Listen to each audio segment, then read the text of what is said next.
Hello, boys and girls. Mr. Pallister here. So excited to see you. It's been a while. I have How the Grinch Stole Christmas, an absolute classic. And I hope that you enjoy it today as much as I enjoy the story.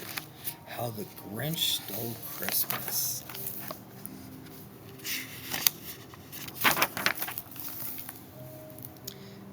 Every Who down in Whoville liked Christmas a lot.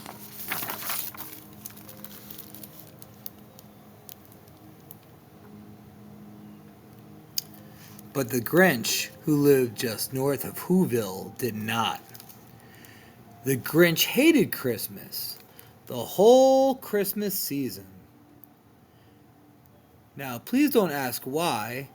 No one quite knows the reason. It could be his head wasn't screwed on just right. It could be perhaps that his shoes were too tight. But I think that the most likely reason of all may have been that his heart was two sizes too small.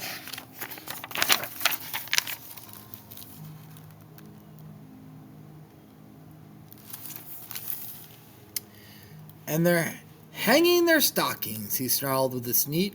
Tomorrow is Christmas. It's practically here. Then he growled with his Grinch fingers nervously drumming. I must find some way to stop that Christmas from coming. For tomorrow, he knew, all the Who girls and boys who would wake bright and early. They'd rush for their toys. And then, oh, the noise, the noise. That's one thing he hated, the noise.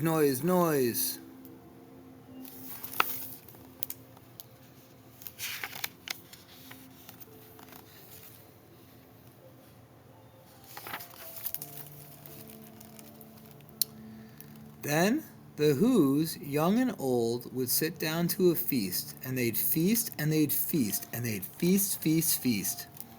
They would feast on Who pudding and rare Who roast beast, which was something the Grinch couldn't stand in the least.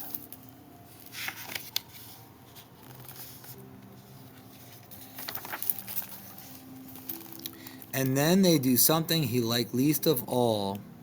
Every Who down in Whoville, the tall and the small, would stand close together with Christmas bells ringing. They'd stand hand in hand, and the Who's would start singing. They'd sing and they'd sing, and they'd sing. And the more the Grinch thought of this Who Christmas sing, the more the Grinch thought I must stop the whole thing. Why, for 53 years I've put up with it now. I must stop this Christmas from coming. But how? Then he got an idea, an awful idea. The Grinch got a wonderfully awful idea.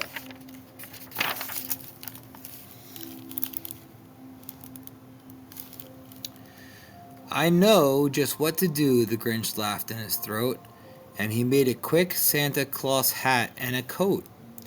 And he chucked and he chuckled. What a great Grinchy trick. With this coat and this hat, I look just like Saint Nick. And I need a reindeer. The Grinch looked around, but since reindeers are scarce, there was none to be found. Did that stop the old Grinch? No, the Grinch simply said, if I can't find a reindeer, I'll make one instead. So he called his dog Max, and he took some red thread, and he tied a big horn on the top of his head.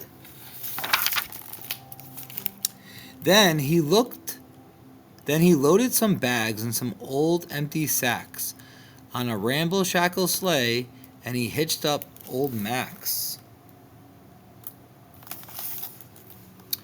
Then the Grinch said, giddy up, and the sleigh started down towards the homes where the Who's lay a snooze in their town. All their windows were dark. Quiet snow filled the air, and the Who's were all dreaming sweet dreams without a care.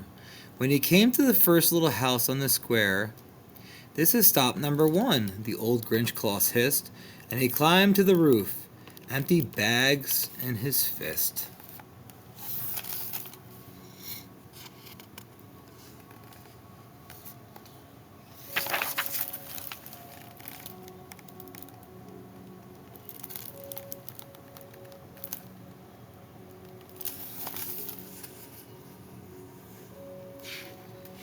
Then he slid down the chimney, a rather tight pinch, but if Santa could do it, then so could the Grinch.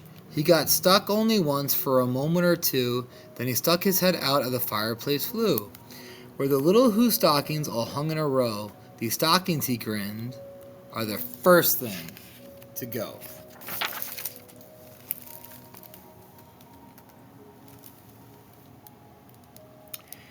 Then he slithered and slunk with a smile most unpleasant around the whole room.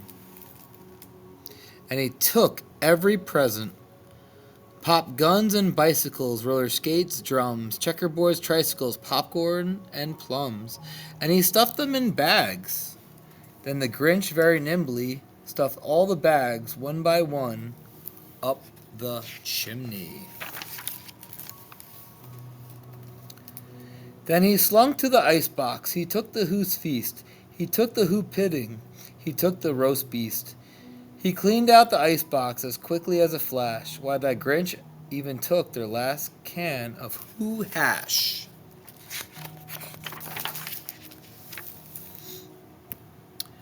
Then he stuffed all the food up the chimney with glee. And now, grinned the Grinch, I will stuff up the tree.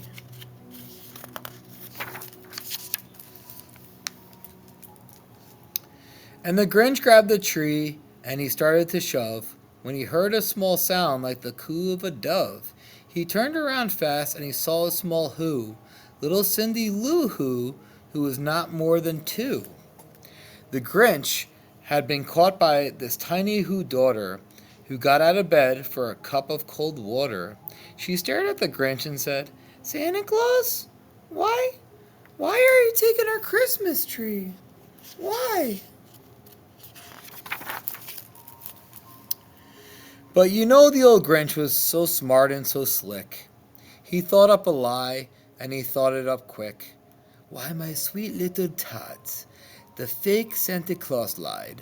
There's a light on this tree that won't light on one side. So I'm taking it home to my workshop, my dear. I'll fix it up there, then I'll bring it back here." And he fibbed, fooled the child. Then he patted her head, and he got her a drink, and he sent her to bed. And when Cindy Lou Who went bed with her cup, he went to the chimney and stuffed the tree up.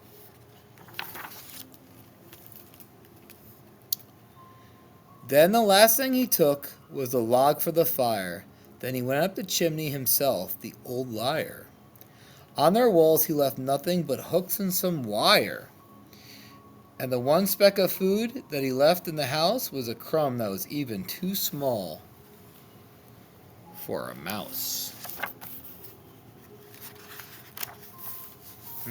That Grinch. Then he did the same thing to the other Who's houses, leaving crumbs much too small for the others Who's mouses.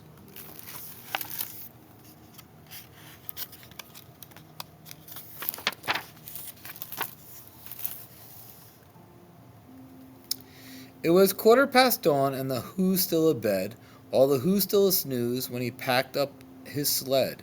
Packed it up with their presents, the ribbons, their wrappings, the tags and their tinsel, the trimmings, the trappings.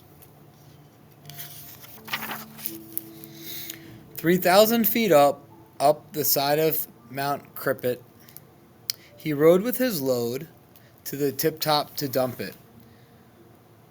He was grinchiously humming. They found out now that no Christmas is coming. They were just waking up. I know just what they'll do. Their mouths will hang open for a minute or two.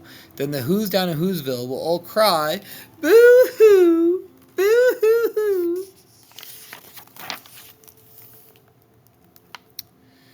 That's a noise grinned the Grinch, "that I simply must hear." So he paused, and the Grinch put his hand to his ear, and he did a sound rustling over the snow. It started in low, then it started to grow.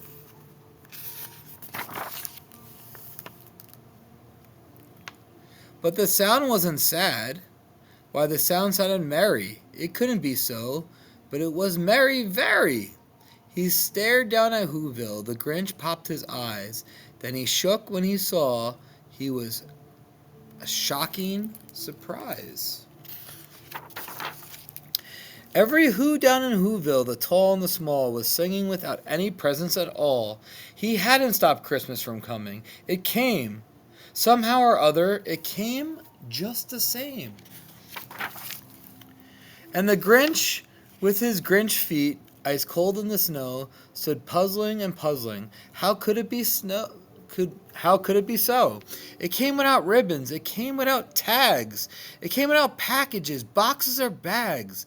And he puzzled 3 hours, till his puzzler was sore. Then the Grinch thought of something he hadn't before. Maybe Christmas, he thought, doesn't come from a store. Maybe Christmas, perhaps, means a little bit more. And what happened then? Well, in Whoville they say that's the Grinch's small heart grew 3 sizes that day.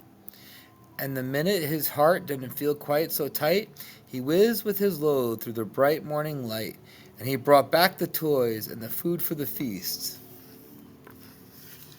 And he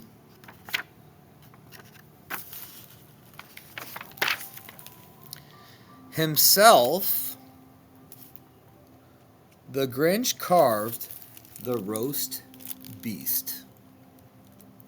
Merry Christmas, boys and girls. I hope you enjoyed that. Absolutely love this. I will see you soon.